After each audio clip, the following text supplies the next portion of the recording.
Dans cette vidéo, nous allons continuer la révision de fin d'année. Alors regardons. Alors nous avons déjà dit que la révision va se faire en 6 parties. Nous avons déjà vu les nombres. Alors on va voir les fonctions, l'algèbre, la géométrie, les statistiques, les probabilités.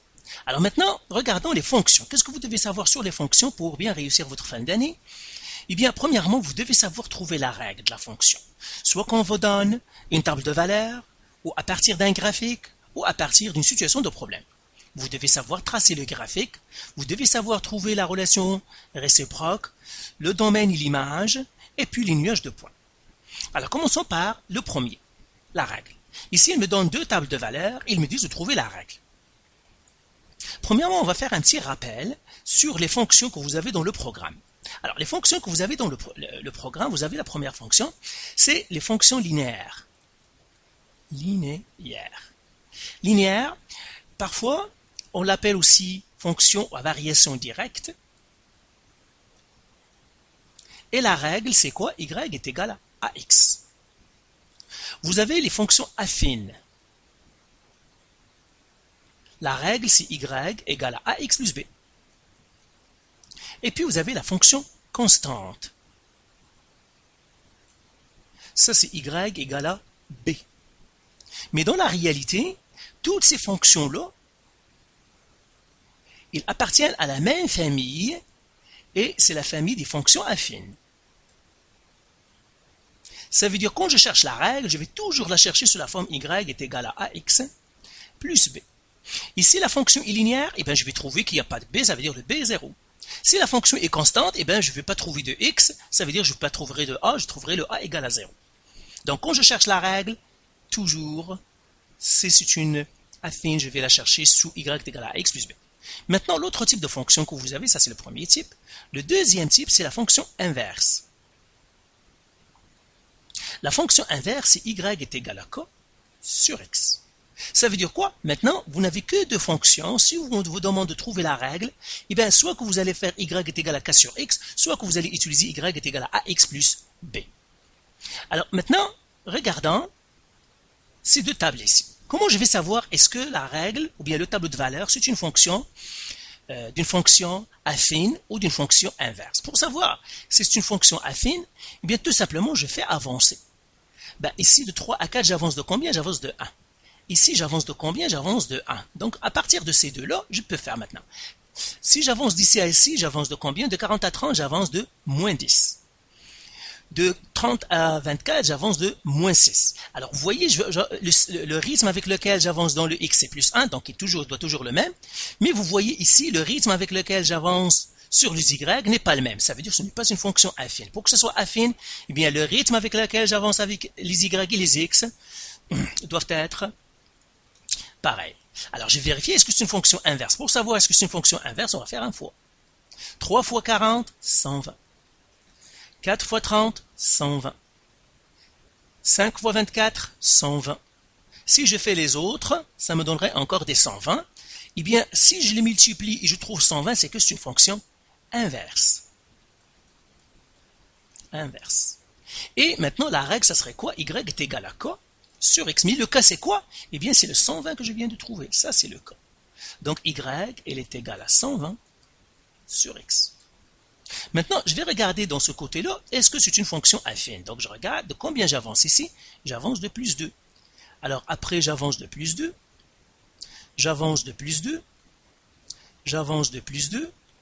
Et j'avance de plus 2. Vous voyez que ici, j'avance avec le même rythme. Les X, je les avance avec le même rythme. Maintenant, je vais regarder les Y. Est-ce que je les avance du même rythme? De 21 à 35, je fais plus 14. Ici, je fais plus 14. Plus 14, si je fais le calcul, de 63 à 74, c'est encore des plus 14. Donc ici, si je fais tous mes calculs, j'avance toujours de la même manière. Donc le rythme avec lequel j'avance le Y est le même. Ça veut dire que c'est une fonction affine. Et là, comment je vais trouver la règle de cette fonction-là? Alors si c'est une fonction affine, c'est que sa règle Y est égale à AX plus B. Et c'est ce que je vais faire ici. Je dis ma règle, si Y est égal à AX plus B, puisque c'est une affine. Et là, je dois trouver le A et le B. Comment je trouve le A? Eh bien, premièrement, je dois prendre deux couples. Donc, je prendrai le premier couple ici et le deuxième couple ici. Et je vais les utiliser. Donc, le premier couple, c'est 3,21. Le deuxième couple, c'est 5,35. Et là, pour trouver le A, je fais y2 moins y1 sur x2 moins x1. Et là, ça c'est mon x1, ça c'est mon y1, le x2, le y2. Et là, je fais égal. Alors, je fais y2 moins y1, 35 moins 21, sur x2 moins x1, 5 moins 3, égal. 35 moins 21, c'est 14. 5 moins 3, c'est 2. Ça me donnera finalement 7. Alors voilà, je viens de trouver le A, maintenant je vais trouver le B. Comment je vais trouver le B? Premièrement, je vais écrire la règle, y est égal à 7x plus B. Et là, je vais faire trouver B, et je vais utiliser un couple. Par exemple, je vais utiliser le premier, 3, 21. Donc ça c'est mon x et ça c'est y. Et là, je vais écrire, à la place du y, j'écris 21, qui est égal à 7. Le x c'est donc 7 fois 3, plus B. Alors, je vais continuer ici. Ça me donnerait maintenant 21 égale 7 fois 3, c'est 21, plus B. Alors, je dois faire moins 21 pour isoler la variable. B est ce qui me donne B égale à 21 moins 21, c'est 0. Donc, je viens de trouver que B est 0. Ça veut dire que la règle, si Y est égale à X, mais le A, c'est 7. Donc, 7X plus le B, c'est 0. Mais plus 0 est inutile parce que plus 0, ça n'a aucune influence, donc je peux l'enlever. Et vous voyez, j'ai trouvé une fonction en fait linéaire parce que je n'ai pas de b. Donc vous voyez, je suis parti avec le choix que j'aurais une fonction affine avec un b, mais je ne l'ai pas trouvé. C'est pour ça qu'on cherche toujours la règle sous la forme y est égal à x plus b. Donc voilà comment on trouve la règle des deux fonctions. Maintenant, passons si on a une situation de problème. Comment je vais savoir une fonction, est-ce qu'elle est affine ou est-ce qu'elle est linéaire? Toujours je regarde. S'il me donne un taux, qu'est-ce que ça veut dire un taux? Un taux, c'est quand par exemple, 1 litre, pardon, pas 1 litre, mais $1 par litre. Ça, c'est un taux. Par exemple, je pourrais avoir 30 élèves par classe.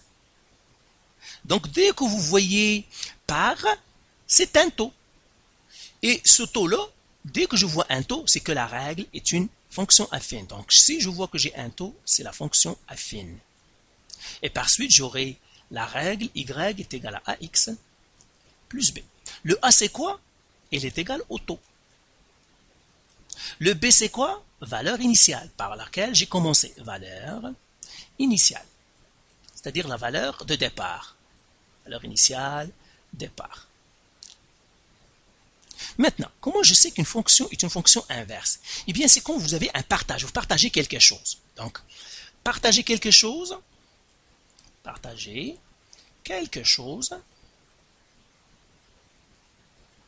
Si j'ai à partager quelque chose, eh bien, c'est que j'ai une fonction inverse.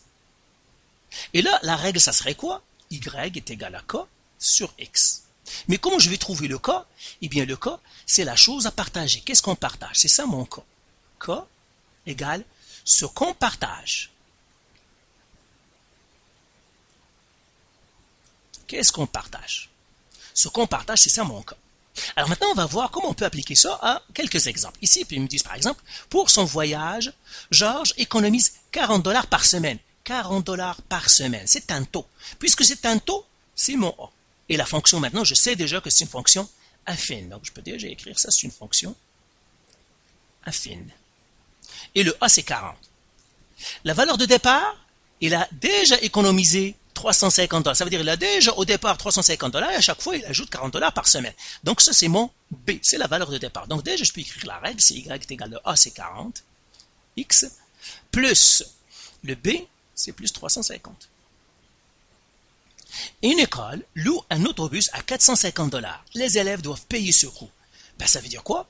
Ben, les élèves doivent se partager, doivent cotiser pour avoir leur autobus. Ça veut dire qu'ils vont se partager les coûts de $450. Donc, puisqu'ils vont se partager le coût, ça veut dire que c'est une fonction inverse. Et là, la règle, ça serait quoi? Y est égal à k sur x. Le k, c'est quoi? C'est ce qu'ils se partagent. Donc ici, je serais y égal à, qu'est-ce qu'ils se partagent? Ils se partagent 450 sur le x. Le x, c'est le nombre d'élèves. Nombre d'élèves. Et le y, ben, c'est le coût par élève. Combien chacun doit payer? Donc, $ par élève. Combien chacun doit payer. Alors, regardons le troisième. Karl achète un sac de nourriture de 20 kg pour ses chats. Là encore, les chats vont se partager les 20 kg. Donc, c'est une fonction inverse. Et par suite, ici, j'écris y est égal à... Qu'est-ce qu'ils vont se partager? Les 20 kg. Donc, ça serait 20 sur x. Donc, le x, c'est le nombre de chats. Le y, c'est combien de kilogrammes chaque chat va manger. Anna travaille à 15 $ par heure. 15 $ par heure, ça, c'est un taux. Ça veut dire que j'ai une fonction affine. Et ça, c'est mon A. Mon B, c'est quoi? Ben, je ne l'ai pas parce que Anna, il va commencer par 0. S'il travaille 1 heure, il va toucher 15. Ben, il ne va pas lui donner quelque chose avant de travailler. Ça veut dire qu'il n'y a pas de B. B égale 0. Ça veut dire que la règle, c'est Y est égal à 15, X. Est-ce qu'il y a un B? Eh ben non. Donc, c'est ça. Le dernier, je vous laisserai le faire. Ça, c'est tout simplement quand on vous donne une table de valeurs dans une situation de problème, pensez toujours que c'est une fonction. On a vu comment, si j'ai une table de valeurs, comment je sais est-ce que c'est une fonction affine ou c'est une fonction inverse. Par exemple, ici, ils me disent Jim veut installer une piscine. Sur Internet, il trouve les informations suivantes. Combien ça va lui coûter d'installer la piscine en quelque sorte. Alors, maintenant, passons à la nouvelle situation, c'est quand on nous donne un graphique. Comment je sais qu'un graphique, c'est une fonction inverse ou bien c'est une fonction affine? Si c'est une glissade, c'est une fonction inverse. Donc, quand vous voyez une glissade, c'est une inverse. Et la règle de l'inverse, c'est quoi? Y est égal à K sur X. Là, comment je peux trouver le K? Ben, il suffit de tracer une table de valeurs. Et on a vu que quand on a une table de valeurs, comment on trouve la règle? Par exemple, je fais x, y, et je mets les points 3, 40, 4, 30. Mais puisque je sais que déjà, je sais que c'est une fonction inverse, ben, tout simplement, il suffit que je les multiplie, ça me donnera 120. Celle-là, si je la multiplie, ça me donnera 120. Donc déjà, je sais que mon cas, c'est 120. Donc y est égal à 120 sur x. Maintenant, si j'ai une droite, si vous avez une droite, c'est que affine.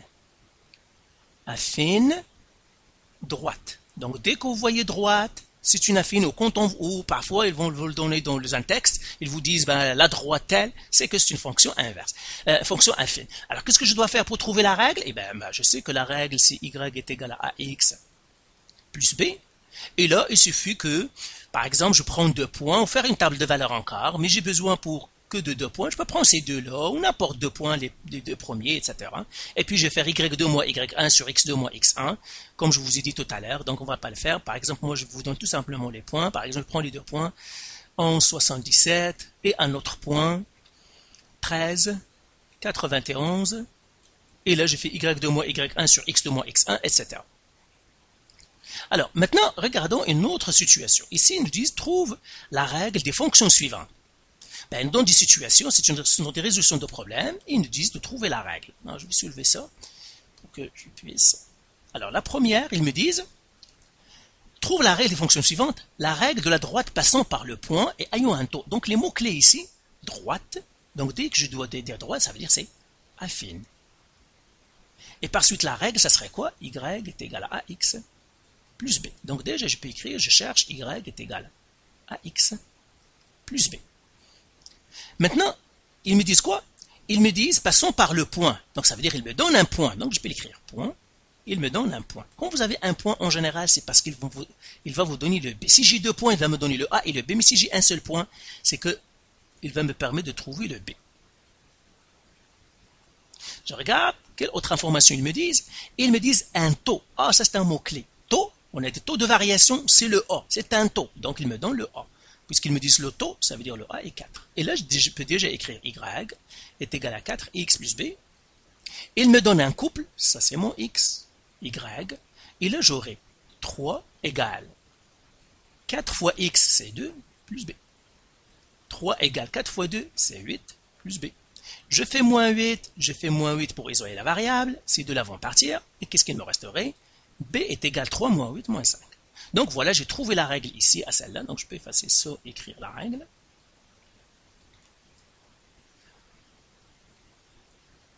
Donc la règle, c'est Y pour celle-là. 4x moins 5. Maintenant, la règle de droite passant par les points. Donc j'ai ces 2 points-là. Là, celui-là, je ne vais pas le faire parce qu'on l'a déjà fait. Si j'ai 2 points, ben, je vais faire y2 moins y1 sur x2 moins x1 pour trouver le A. Par exemple, ça c'est mon x1, y1, ça c'est mon x2, y2. Et puis vous trouvez le b, on a déjà vu comment on le fait. C'est comme ce qu'on a fait ici. Hein. Donc vous savez comment trouver la règle. Maintenant, on va passer au dernier. Ils me disent ici, ils me donnent quelques informations. Ils me disent, trouvez la règle de la droite. Donc la même chose, je dis, ils veulent que je trouve la règle de la droite. Droite, ça veut dire affine. Donc ici, je dois dire déjà, c'est une fonction affine. Ça veut dire, ils veulent que je trouve y est égal à ax plus b. Et ils me disent, la droite parallèle. Oh, parallèle. Donc parallèle, le symbole de parallèle, c'est ça. Comme vous voyez ce symbole-là, ça veut dire parallèle. Alors, parallèle à quelle droite? Y est égal à x sur 3 plus 8. Et ils me disent, et passant par le point, donc ma droite, ils me donnent deux informations. Ils me disent, c'est les parallèles. Ils me donnent un point, 0, moins 4. Toujours quand j'ai un seul point, celui-là, il va me donner mon B. Maintenant, je regarde mon A. Ils me disent parallèle. Quand est-ce que les droites sont parallèles? S'ils ont le même A. Si les droites sont parallèles, ça veut dire le A de celui-là égale au A de celui-là. La pente à lui. Mais la pente à lui, c'est quoi? Eh bien, c'est le nombre qui multiplie le x. Quel est le nombre qui multiplie le x? Puisqu'il n'y a aucun nombre à côté de lui, c'est qu'il y a un 1. Et maintenant, le nombre qui multiplie le x, c'est 1 sur 3. Regarde tout ça. Donc, A égale à 1 sur 3. Donc, quand j'ai par exemple x sur 3, eh bien, ça veut dire, comme j'ai 1, c'est comme si j'ai 1 tiers x. C'est pour cela que c'est ça mon A. Donc, ne faites pas, ne vous mélangez pas, ne vous trompez pas. Donc, c'est comme ça qu'on trouve le A. C'est celui qui multiplie le x. Donc, maintenant qu'on a trouvé le A, eh bien, maintenant, je peux écrire la règle avec les informations que je connais. Je connais que le A, c'est 1 tiers, donc je vais faire 1 sur 3x plus le B. Mais il me donne un point. Donc, ça, c'est mon x. Pour le point, ça, c'est mon y. Alors, j'écris à la place du y, j'écris moins 4 égale 1 sur 3 fois le x, c'est 0, plus le b. Alors, j'aurai moins 4 égale 1 sur 3 fois 0, c'est 0, plus b. Ben, pour me débarrasser du 0, je fais moins 0, les 0 vont partir. Pour isoler la variable, ça va être b est égal à moins 4. Et là, je peux déjà écrire la règle, y est égal à 1 sur 3x moins 4. Que je peux écrire aussi x sur 3 moins 4. Soit que j'écris 1 sur 3x, 1 tiers x, ou bien x sur 3, c'est la même chose. Donc voilà pour quelques exercices pour trouver la règle. Maintenant, on va faire une résolution de problème que j'ai vu à plusieurs reprises et que les étudiants ont de la misère à faire. Alors, regardons ici par exemple, qu'est-ce qu'ils nous disent? Dans sa recherche, Anna trouve qu'il lui faut 5 travailleurs pour rénover sa maison en 20 heures. Construisez une table de valeur de cette situation. Alors, je vais construire une table de valeur. Donc là, je vais faire une table de valeur. Donc, je fais comme ça. Et je fais comme ça. Premièrement, je dis x c'est quoi? Et y c'est quoi? D'après la situation, il me dit Anna trouve qu'il lui faut 5 travailleurs pour rénover sa maison en 20 heures. Donc, par exemple, ça va être x, c'est le nombre de travailleurs. Nombre de travailleurs. Parce que là, ils me disent, c'est les travailleurs avec le temps qu'ils vont mettre pour faire le travail. Le y, c'est durée du travail. Durée du travail. Alors, c'est là où il faut faire analyser un petit peu, c'est quel type de fonction celle-là? C'est une fonction inverse, tout simplement. Pourquoi? Parce que le travail de rénovation de la maison, il ne va pas changer parce qu'on a changé le nombre de travailleurs. Le travail qu'il faut faire est toujours le même. Donc, c'est pour cela que c'est une fonction inverse. Mais on va essayer de le vérifier. Donc, déjà ici, ils me disent qu'il faut 5 travailleurs pour faire le travail en 20 heures. Donc, j'ai ici, je vais faire 5, 20 heures. Ça veut dire le total d'heures pour faire le travail, la quantité de travail qui sera dans la maison, ben, si je le fais une fois, ça va être 100. 100 heures. Ça veut dire pour faire le travail dans la maison, j'ai besoin de 100 heures. Pourquoi? Parce que j'ai 5 travailleurs qui ont fait 20 heures. Le premier travailleur a fait 20 heures, 20 heures, 20 heures, 20 heures et 20 heures. Et chacun a fait quelque chose. Peut-être celui-là, il a fait de la peinture. Celui-là, peut-être, il a fait peut-être la salle. Celui-là, il a fait peut-être le toit, etc. Donc, il leur faut 100 heures pour finir le travail. Maintenant, si je n'ai que 4, travailleurs, ben, ils doivent se partager les 100 heures, ils doivent se partager le travail qu'il faut faire. Alors 100 qui divise 4, ils doivent se partager le 100 heures de travail, ça va faire 25.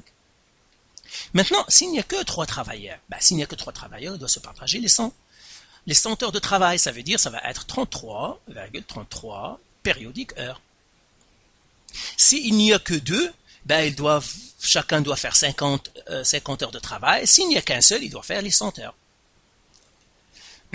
Donc ici, je les multiplie, je vois que c'est toujours 100. Donc construire une table de valeurs de cette situation, c'est fait. De quel type de fonction s'agit-il? On vient de le dire, c'est une fonction inverse. Pourquoi? Parce que les travailleurs doivent se partager le travail qui sera le même. Le travail ne va pas changer, la quantité du travail ne va pas changer parce qu'on a changé le nombre de travailleurs. La quantité du travail, elle, est toujours la même. Alors, donner la règle de cette fonction, donc j'ai fait y est égal à kx sur x, c'est y est égal à k sur x, et puis on a dit le k c'est quoi? Ben, c'est ce qu'on se partage. Ben, ils se partagent les 100 heures. Tous les travailleurs doivent se partager une charge de travail de 100 heures, donc j'écris y est égal à 100 sur x. Maintenant, alors ici, trace le graphique de cette fonction. Je vous ai dit, vous devez savoir tracer le graphique. Moi, je ne vais pas être ici précis, mais vous pouvez le tracer vous, hein, donc avec une règle et tout. Donc moi, je vais effacer ici pour que je puisse le tracer. Ben, je vais le tracer à main levée. Donc ici, je fais mon graphique, comme ça. Alors, celui-là, c'est x, celui-là, c'est y, celui-là, c'est nombre de travailleurs, donc je fais NB travailleurs. Celui-là, c'est NB, nombre d'heures, durée. Et là, par exemple, si j'ai un seul travailleur, ben, il va faire 100 heures. Donc, disons 100, c'est ici. Si j'ai 2 travailleurs, ben, ça va être à la moitié, ça veut dire chacun doit faire 50%. Si j'ai 3, ben, chacun doit faire 33%, 33,33. Si c'est 4, c'est 25 de travail. Si c'est 4, pardon, c'est 25. Si c'est 5, c'est 20. Mais vous allez trouver un graphique, une glissade. OK, une glissade dans le fond. Comme ça. C'est une fonction inverse. Donc, vous devez savoir tracer la règle. Donc, tracer la règle, ça c'est fait. Alors, on va faire comme ça et on va remonter. Maintenant, ils me disent quoi? Anna aimerait finir les travaux en moins de 7 heures. Combien de travailleurs lui faudra-t-elle? Eh bien, tout simplement, ici, toujours, quand vous avez la règle, toujours demandez-vous qu'est-ce qu'ils vous donnent. Soit qu'ils vont dans le x, soit qu'ils vous donnent le y. Ici, ils me disent 7 heures. Et les heures, on a dit, nous, c'était le y. Parce que ça, c'est la durée, les heures. Ça, c'est le nombre de travailleurs. Donc, les heures, c'est mon y. Quand il vient me donner le y, il me demande les travailleurs. Ça veut dire, il veut que je trouve le x. Donc, toujours, quand vous faites, vous avez trouvé la règle, toujours va être, en général, va être suivi des questions comme ça. On vous donne le x, on vous demande le y, ou on donne le y, et vous devez trouver le x. Maintenant, qu'est-ce que je vais faire? Ben, tout simplement, j'ai créé la règle, y est égal à 100 sur x.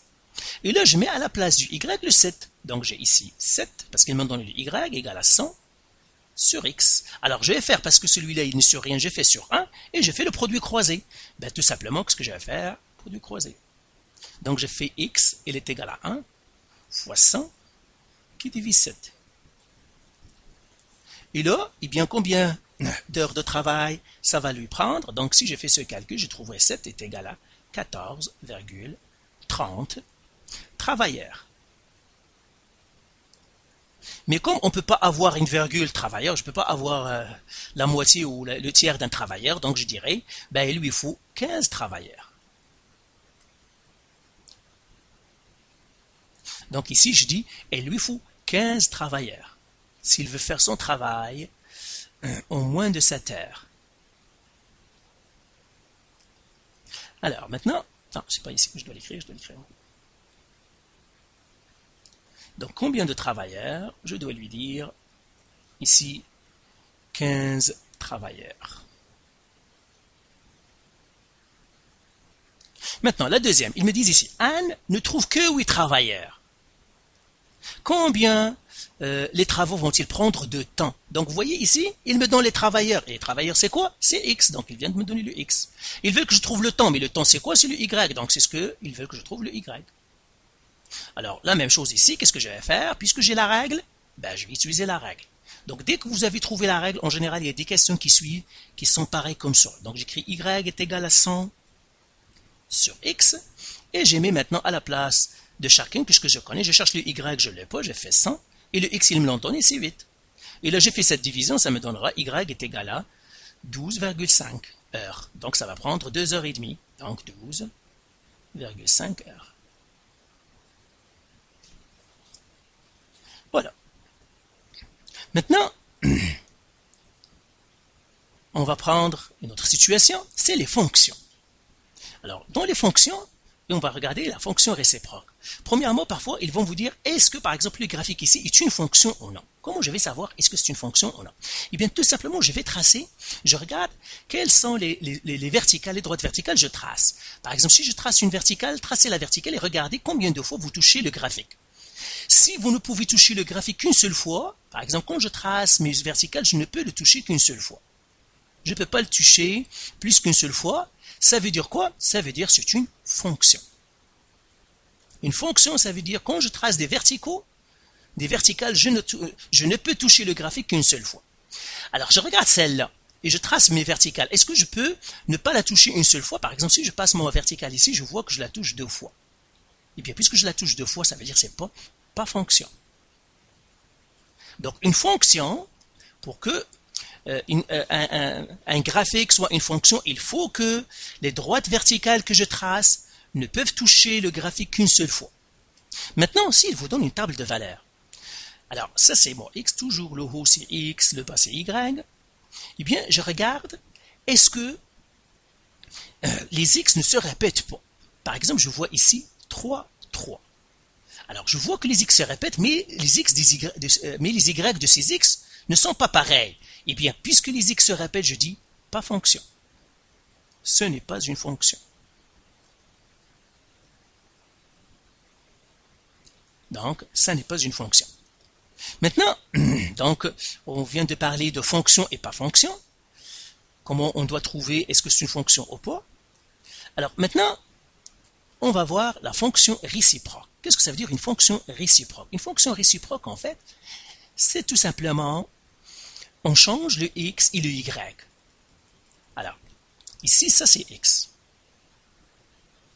Et ça c'est Y.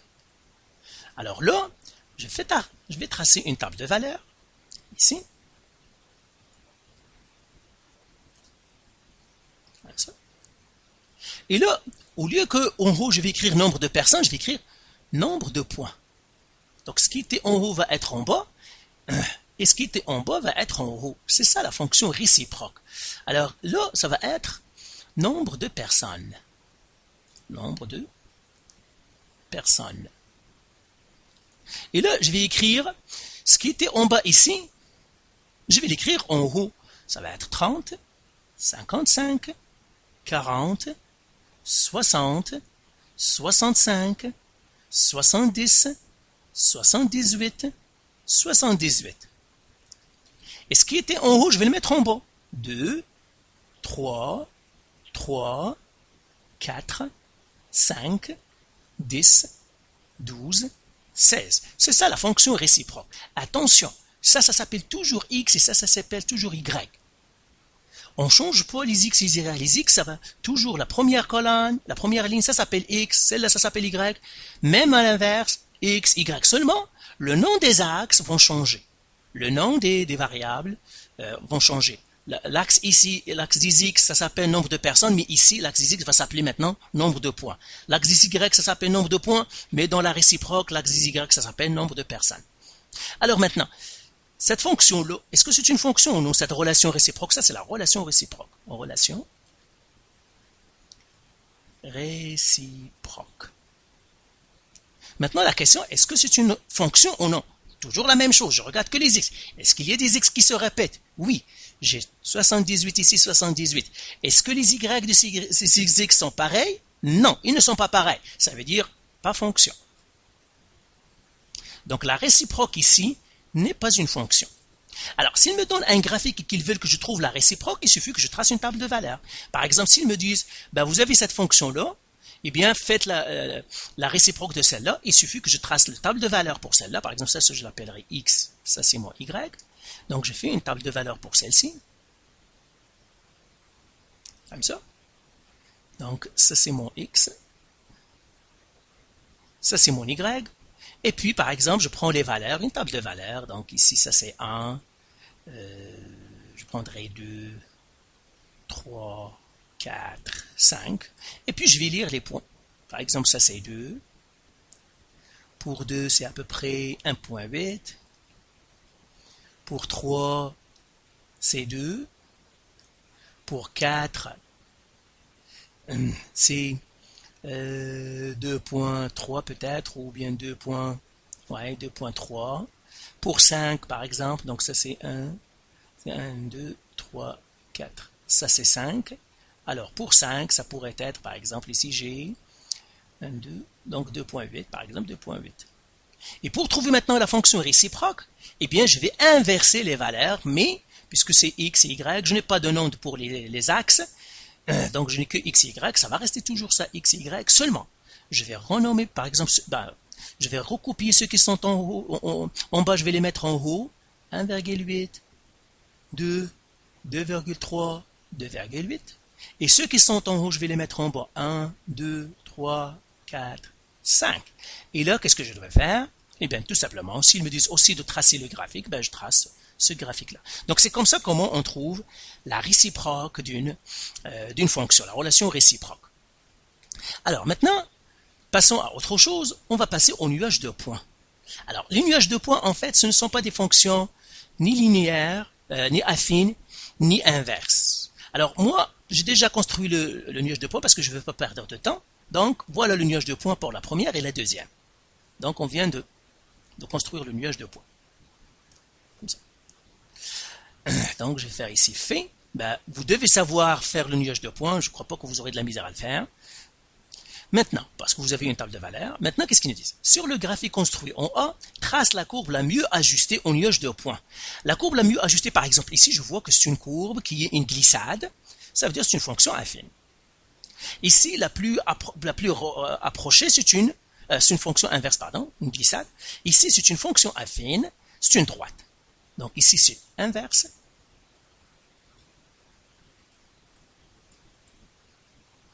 Et ici, c'est affine.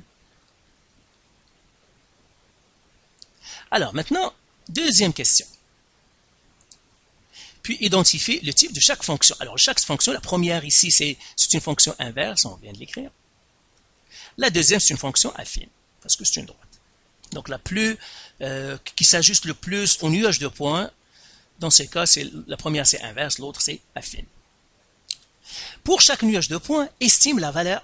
Pardon, il y a quelque chose que j'ai sauté peut-être. Et trouver la règle. Oui. Donc nuage de points et trouver la règle. Donc je dois trouver la règle pour chacune. Et donc, sur le graphique construit, trace la courbe la mieux ajustée au point, puis identifie le type de fonction. Ici ils me disent pour chaque nuage de points, estime la valeur. Alors pour estimer la valeur, il me donne le x, il veut que je trouve le y. Mais pour cela, je veux trouver la règle. Alors pour les fonctions comme celle-là, qui s'ajuste avec une fonction inverse, pour trouver la règle, donc ça va être la règle si y est égal à k sur x. Comment on trouve le k? On a dit on les multiplie. Alors il suffit de les multiplier. J'ai 2 fois 44, c'est 88. 5 fois 19, c'est 95. Après 90. Après 99. 88. 90. Et pour trouver le cas, parce que vous voyez, le cas n'est pas pareil, mais ils sont proches. C'est pour cela que comment je vais trouver le cas? Eh bien, je vais les additionner, toutes, trouver leur moyen. Je vais les additionner toutes et diviser par le nombre de valeurs. Plus 95, plus 90, plus 99, plus 88, plus 90, et je dois diviser par combien j'ai de valeurs? J'ai 1, 2, 3, 4, 5, 6, par 6. Et si je divise par 6, eh bien, je vais trouver en fait 91,6. 66 périodiques. Ça veut dire la règle ici, y est égale à 91,66 périodiques qui divise x. Donc, vous voyez 91,66, c'est celle qui se rapproche le plus à tout le monde. Donc, ici, la règle, ça serait y est égal à 91,66 périodiques qui divise x. Alors, pour la deuxième, je ne vais pas le faire parce qu'il est facile pour vous.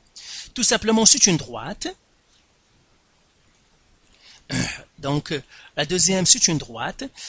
Ici, vous prenez 2 points de la droite. Ici, il n'y a pas de moyenne à faire.